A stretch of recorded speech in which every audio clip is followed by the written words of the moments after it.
Okay, let's call the meeting to order if we could, please. The first order of business would be the minutes from the August 20th meeting. This was mailed to the magistrates. Everybody had a chance to review any changes or corrections? None noted. I'll make a motion to accept the minutes. Motion's been made by Keith Metcalf. Is there a second? Second. Gary was fingered up first. Gary, I'm voting against it. further discussion? All approved, say aye. Aye. Disapprove? Your motion carries. That's in your regular August 20th meeting. This is a special meeting on August 21st. That was in regards to the tax rate, or the public, first it was a public hearing, then we went into the tax rates. Entertain a motion to approve that 7 minutes. Thank you, Jeff. Motion's been made by Jeff. Second by Eric. Further discussion?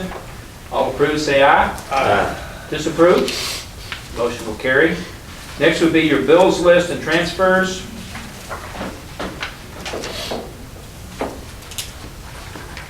Any questions on any of the bills and transfers? I'll answer the best I can. Rhonda is out this week, but if you have any questions? What was the Jasper engine? Was that? For the oil distributor truck.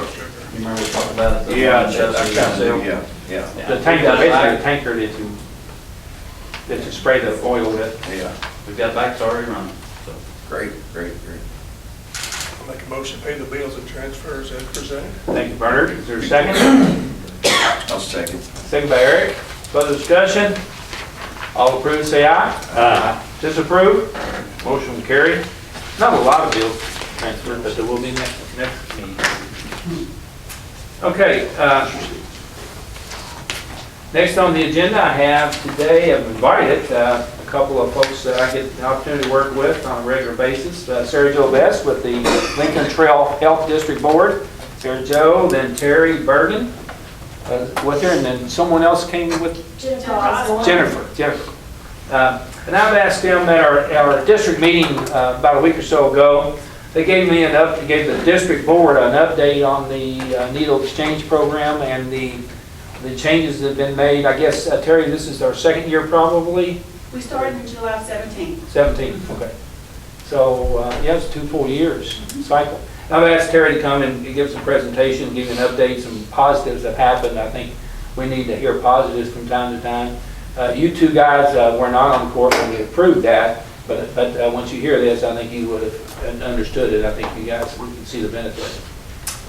I have handouts for you, David, to stay when you guys want around. And thank you for inviting us to allow us to come and talk to you today about the changes and the improvements that we've made in the syringe exchange program. I like to begin, as I began the other night, with a true story.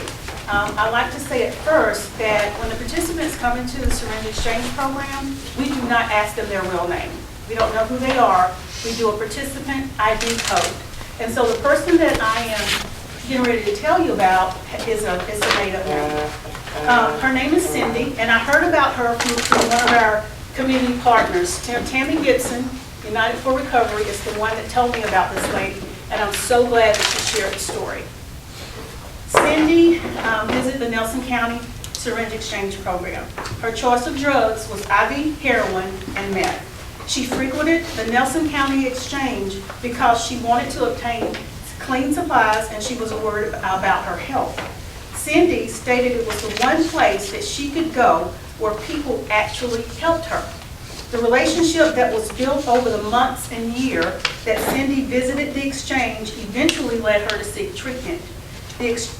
Cindy has been sober for over a year now. She went to detox. She has regained custody of her 2 children. She has a full-time job. She continues to see a counselor, and she remains HIV and Hep C negative. It's not often that we hear about the people that we help in the exchange. So when we do, we always feel wonderful about that.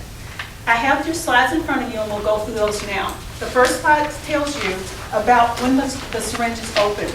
We are open Monday, Thursday, and Friday. We operate from 9 a.m. to 4. We take an hour of lunch between 1 to 2. We operate out of the Nelson County Health Center on 325 South 3rd Street. The people that you see on your slides The three ladies are the ones that operate the syringe exchange. Jennifer, who you see back here, operates it on Monday. Melissa, who's on the other side, operates it on Thursday, and I have Friday. We each have an assigned day that we go in to see the syringe exchange people. The principles for harm reduction is what we go by. That is what we operate under. What you do not see here are the words of integrity, of respect, and dignity. We try to treat everybody that comes into the syringe exchange with respect and dignity. We try to make those words actionable. We want to see them come. We like to see them come, and we want to see them come back because we know that every time they come into the syringe exchange, they're 3 times more likely to go into treatment compared to someone who doesn't. We try to build a culture of acceptance, and so the words, the sentences that you see on the next slide are some of the comments that we have received from our clients that come into the exchange. So for those of you that don't have this presentation, some of the things that we have been told is you're keeping needles off the street. Talking about my drug use is not a conversation I have every day. I don't feel judged when I come here. I'm not sure if you guys know this, but you're saving lives. I tell my friends about this program, and the staff is nice. We always like hearing that. Now, I just want to give you some updates, some facts about what the program has accomplished over the last year. This is what you see next is just some basic information. This is more cumulative. So from the time we started the program in July to July of this past year, we've had a total of 903 cumulative visits, 203 unique clients, and we average about 9 new clients a month. Our syringe ratio, which is the next slide, when we started operation, now this data that I'm going to tell you about now is from August to August, so over the past year, because that's when we made most of the changes. So from August 2018, we had a syringe ratio of 2.76. So for everyone we got that we turned, I always get confused. Every time we gave one, we only got, for every 2 we gave out, we only got 1 back. 2.76. Yes. 2.76. Yes. Almost. But we've dropped that down to 1.64. And as I was telling the group on last week, it will never be a true one-to-one. They have up to 3 visits to bring their syringes back, up to 3. First of all, when they come to the first visit, they don't come with anything. So we give them syringes during that first visit. And then the second and third visit allows us to bring that, continue to build that relationship and to get them used to the rules of the program. This is not a decision that we made just that we just decided on our own. We looked at different policies across the state, and most of the syringe exchanges operate using this type of policy with about 3 visits before they are required to do the one-for-one exchange. That's a great improvement on the ratio. Yes, we thought so too. The last slide talks about the improvements in the program. Overall, we wanted to increase our HIV testing and our Hep C testing. HIV testing from August of 2018 to August of this year, HIV testing was increased by 38%, hepatitis C testing by 33%. We decreased program costs by 55.6%, referral into treatment went up 60%, and referral to clinic meaning the health department services went up 63%. Do you have any questions? Just a comment, you know, the one story you told about the young lady, Cindy, Yes. That's a fake name, obviously. Yes, it is. But if you say you change one person's life, you're not just changing that one That's person's right. life. You're changing the children, the grandparents, the siblings, everybody surrounds that one person. So, you know, to start a program like this and see that type of success, just one of them, it's worth every effort that you guys and girls have made at the district, and I appreciate your hard work on that. Sarah Jo's to be commended too, but she took the leadership and bravely approached fiscal court 2 years ago, and we're still the only county in our district that has this program. Judge Daugherty in Marion County is. I had a long conversation with him the other day about it. I think he's getting ready to ask his fiscal court as well. the program cost went down significantly, 55%. How did you do that?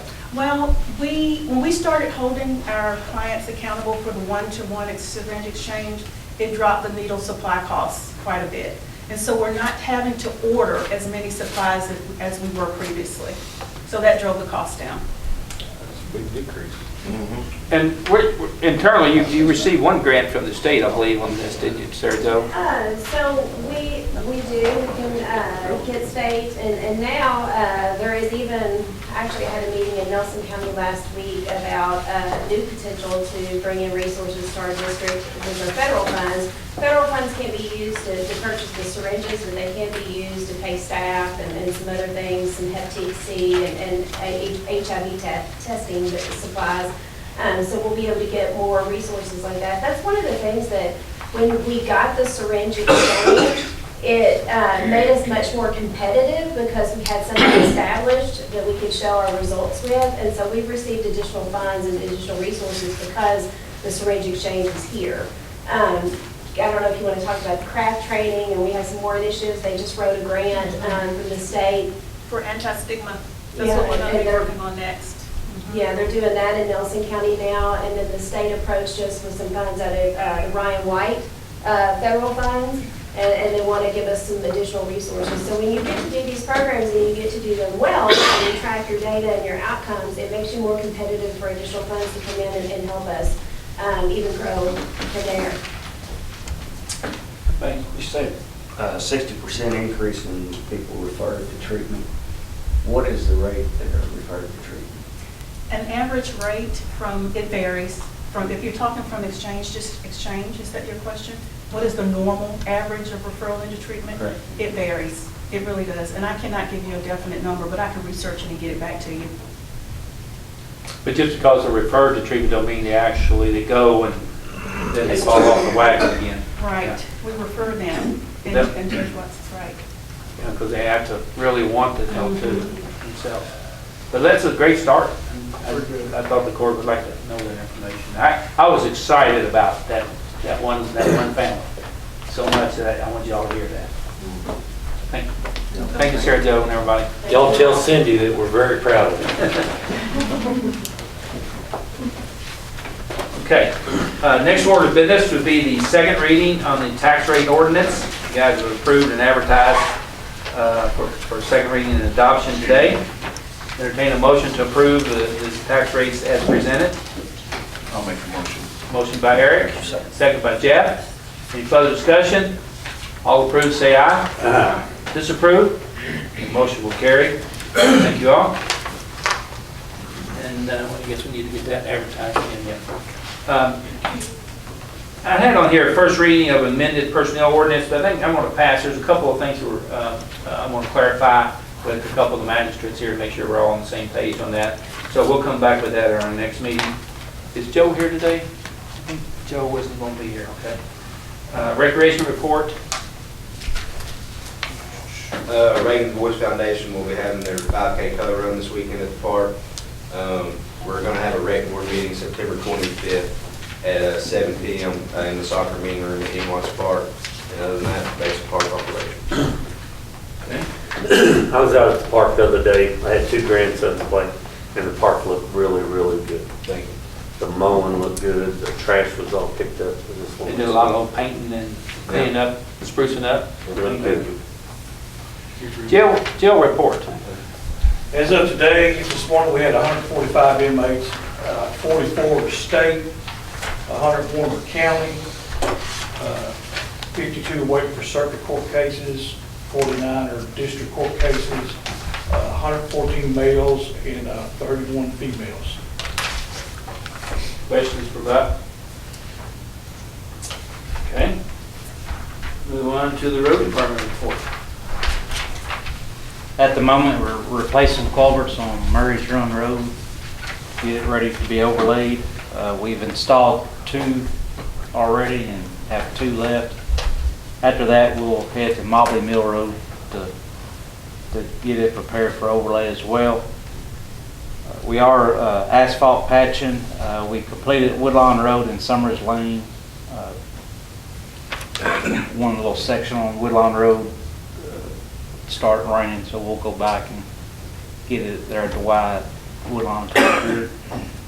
We're working on Wheeler Wright Road today and Harrison Fork Road. There's a couple places that we're taking care of. Boom mowing started in District 1 today, and of course, we're still sending guys out with chainsaws and post saws to tackle these roads that our boom mower can't get to quick enough, especially on these rainy days that we can't patch asphalt or chip seal. We'll send them guys out to tackle those trees. And some of those roads that we've worked on, Simpson Creek Road, we got it in pretty good shape. I appreciate that. Humphrey Lane, got back out there, Boone Mill Road and Spotted Hollow Road. We got a few places out there as well. So that's our report. Landfill solid waste report. A reminder about our holiday schedule. We were off yesterday, so garbage pickup will be a day behind the rest of the week. One thing we talked about last time about roll-off boxes, about our waiting list for that. I checked Friday. We had about 5 guys on the waiting list. I did get pricing for more boxes if you guys want to get some more. That's this report I have in front of you here. We bought, how many boxes do you remember off the top of your head, about 6 months ago, 8 months ago? It's probably 5. If 5 come on a truckload, so we normally get a truckload. So if that's something you guys are interested in getting more, it's around $3,500 for a 20-yard box We're averaging 5 to 10 weights. Really? on a waiting list. I've called out there several times. And what we try to do is find somebody that's not using it right away, but they still got it on their site, will turn it and bring it back. So when you got a customer that you're not able to service, they're going to go to somebody else, and then that garbage sometimes can wind up at the Hardin County landfill. You know, just by nature of who's servicing. Our whole goal of getting into that business was to ensure as much solid waste was coming to our landfill to help pay for our landfill and the costs related to it. And but we also have to be cautious about, I only got 2 guys on a regular basis that turn these boxes. So how much can you handle? But I hate to see a customer have to wait 3 and 4 or 5 weeks for a box. These things pay for themselves. They pay for themselves. Yeah, there's no It's, doubt. we get $2 a day rental, so it's roughly 5 years to pay off a box, and they'll last. We have some that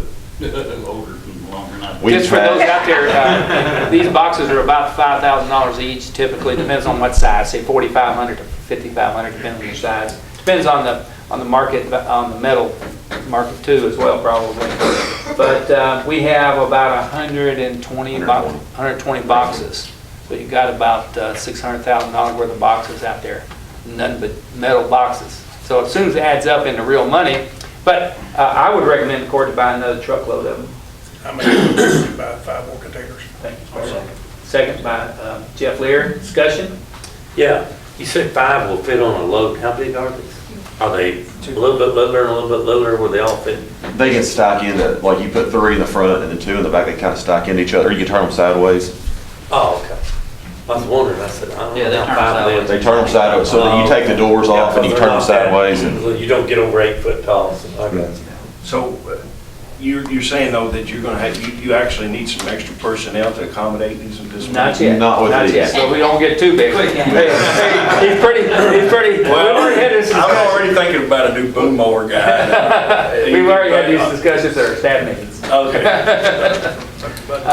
All approved, say aye. Aye. Disapprove, and motion will carry. so we're getting 5 boxes and 5 1 guy to boxes. do it.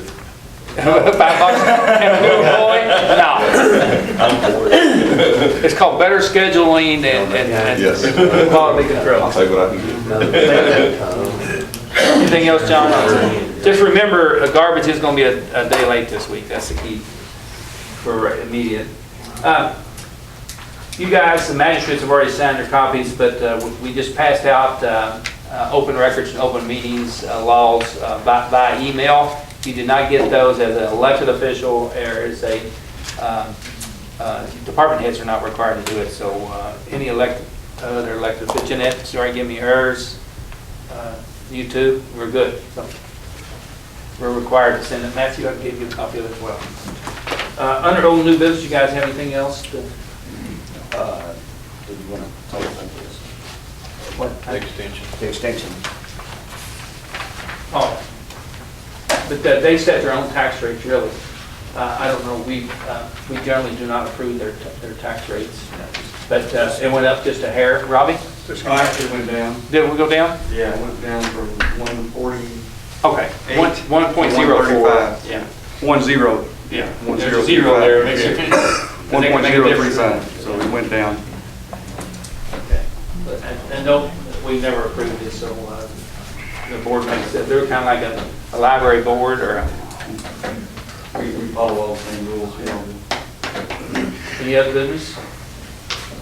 Motion to adjourn? Motion by Bernard Ice, second by Gary. All approved, say aye. Aye. Disapprove? Motion carried. Thank you all. Thank you.